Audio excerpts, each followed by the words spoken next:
Mahkamah Konstitusi menggelar sidang lanjutan atas gugatan Undang-Undang Pemilu yang mengatur hak Presiden boleh ikut berkampanye. Sidang akan mendengarkan keterangan pemerintah, DKP, DPR, KPU, dan juga Bawaslu. Sidang dijadwalkan berlangsung pukul 10:30 siang di ruang sidang panel 1 Mahkamah Konstitusi. Sebelumnya, gugatan yang dilaporkan tim advokasi peduli pemilu telah 2 kali menjalani sidang sejak diajukan 27 November 2023. Salah satu gugatannya menguji pasal 299 Undang-Undang Pemilu yang menyebutkan Presiden diperbolehkan kampanye selama tidak menggunakan fasilitas negara. Lebih lengkap terkait jalannya sidang gugatan Undang-Undang Pemilu kita tanyakan langsung pada jurnalis Kompas TV Tifal Solesa di gedung MK. Tifal, salah satu pasal yang diuji yakni pasal 299 Undang-Undang Pemilu. Dan ini adalah pasal yang menyatakan bahwa Presiden boleh berkampanye asal tidak menggunakan fasilitas negara. Lalu apa saja alasan yang mendorong pihak advokat atau pihak penggugat ini meminta menguji materi? Iya, ini menurut dari pelapor butuh penegasan terutama klausul khusus untuk bisa menegaskan posisi Presiden sebagai kepala negara atau kepala pemerintahan dan juga bagian dari peserta kampanye dalam agenda pemilihan umum.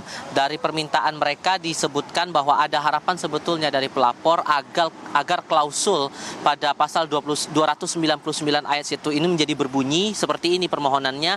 Presiden dan Wakil Presiden mempunyai hak melaksanakan kampanye sepanjang tidak terikat hubungan sedarah atau semenda sampai dengan derajat ketiga atau hubungan suami istri meskipun telah bercerai dengan pasangan calon, kemudian calon anggota DPR, DPD, DPRD provinsi, kabupaten atau kota, serta tidak memiliki potensi konflik kepentingan dengan tugas, wewenang, dan hak jabatan masing-masing. Butuh penegasan itu yang diharapkan agar Mahkamah Konstitusi ini bisa mengabulkan permohonan dari pelapor dalam hal ini dari tim advokat peduli pemilu. Nah, ini sudah masuk dalam agenda sidang ketiga dan agenda sidang kali ini adalah mendengarkan keterangan atau pendapat dari 4 pihak.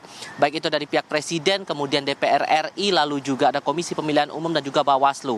Dari 4 pihak yang dimintai keterangannya untuk hari ini yang terkonfirmasi sudah ada 3 pihak yang datang ke ruang sidang pleno Mahkamah Konstitusi Republik Indonesia di Jakarta Pusat, yakni dari Presiden diwakili oleh kuasa hukum dari 2 lembaga kementerian, yakni Kementerian Hukum dan HAM serta Kementerian Dalam Negeri. Tadi sudah menyampaikan pendapatnya begitu di hadapan Majelis Hakim Konstitusi dan mereka meminta agar seluruh permohonan dari pemohon ini tidak ditindaklanjuti dengan alasan sudah seluruh pasal-pasal yang digugat oleh pihak pemohon ini tidak bertentangan dengan Undang-Undang Dasar 1945 dan tetap sah dan berkekuatan hukum mengikat. Itu alasannya. Kemudian juga untuk dari KPU sampai dengan saat ini masih menyampaikan pendapatnya di hadapan Majelis Hakim Konstitusi yang tadi dipimpin langsung oleh Komisioner KPU atau juga koordinator dari Divisi Hukum KPU Muhammad Afifuddin.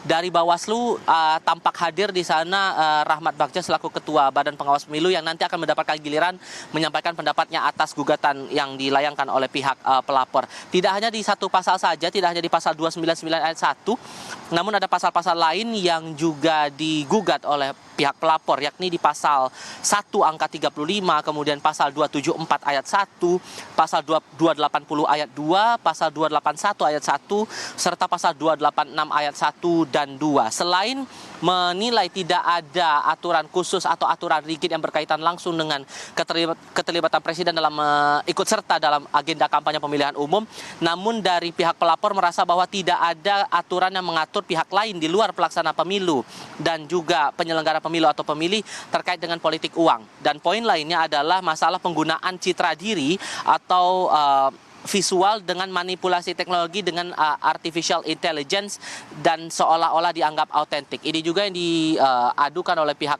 pelapor dengan harapan ini bisa ditegaskan lagi oleh pihak Mahkamah Konstitusi terkait dengan Undang-Undang Pemilu ini, Juno. Ya, Tifal, untuk saat ini siapa yang mewakili Presiden? Karena MK juga memanggil dan meminta keterangan terhadap Presiden terkait dengan pasal 299 yang diujikan atau digugat oleh pihak advokat.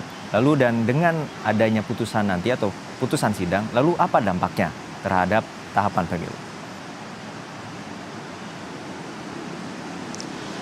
Kalau merujuk pada tahapan pemilu sekarang, kita paham bahwa minggu ini menjadi minggu terakhir masa kampanye pemilu serentak 2024. Batas terakhirnya pada tanggal 10 Februari nanti akan menjadi hari terakhir pelaksanaan kampanye. Setelah itu akan masuk masa tenang dari tanggal 11 hingga 13 Februari. Sehingga kemungkinannya ini tidak akan berdampak signifikan untuk periode pelaksanaan pemilu serentak untuk saat ini.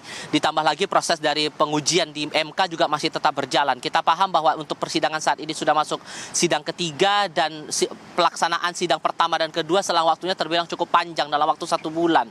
Kita belum lagi menghitung lagi proses dari Majelis Hakim Konstitusi akan melakukan rapat permusyawaratan hakim untuk bisa memutuskan apakah ini akan bisa diterapkan pada momen pemilihan sekarang atau tidak begitu. Tapi kalau kita juga merujuk dari penyampaian yang disampaikan oleh perwakilan presiden dalam hal ini dari kuasa hukum 2 lembaga, yakni Kementerian Dalam Negeri dan juga Kementerian Hukum dan HAM yang tadi disampaikan langsung oleh pelaksana harian Dirjen Politik dan PUM Kemendagri Togab Simangunsong, ia menyampaikan bahwa sebetulnya dalam gugatan-gugatan yang dilayangkan oleh pihak pelapor ini dianggap beberapa poin ini sudah cukup tegas dan sudah cukup rigid begitu. Ada beberapa dalil yang kemudian disampaikan atau keterangan pendapat yang disampaikan oleh Togab Simangunsong mewakili Presiden Republik Indonesia yang berhubungan langsung dengan pasal-pasal yang digugat ini. Ia menyatakan bahwa masalah presiden itu punya hak untuk mengikuti kampanye atau terlibat dalam kampanye pemilihan umum ini sesuai dengan hak asasi manusia yang juga diatur secara universal begitu dalam Undang-Undang Nomor 39 Tahun 1999 tentang hak asasi manusia.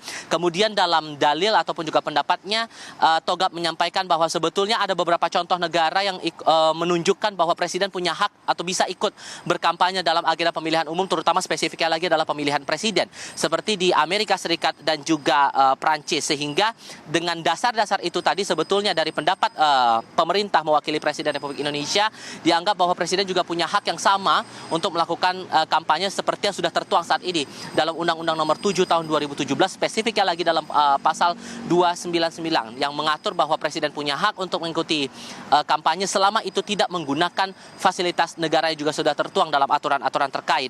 Dan ia juga menekankan bahwa beda sebetulnya antara peserta pemilu dengan peserta kampanye, sehingga ini yang perlu dipertegas lagi ataupun juga yang sudah dijelaskan bahwa sebetulnya masalah siapa yang berhak melakukan kampanye dan batasan-batasan apa saja dianggap oleh pemerintah ini sudah tertuang dan sudah termaktub dalam undang-undang yang berlaku saat ini, Undang-Undang Nomor 7 Tahun 2017 tentang pemilihan umum. Juno. Baik, pasal ini tengah disorot terkait dengan kampanye dari pihak presiden dan juga ini pengujian terkait dengan adanya pasal 299 Undang-Undang Pemilu terkait dengan kampanye yang digugat tidak adanya hubungan darah untuk berkampanye baik dari pemerintah pusat hingga pemerintah daerah di level kabupaten hingga kota. Terima kasih rekan Tifal Solesa dari Gedung MK Jakarta.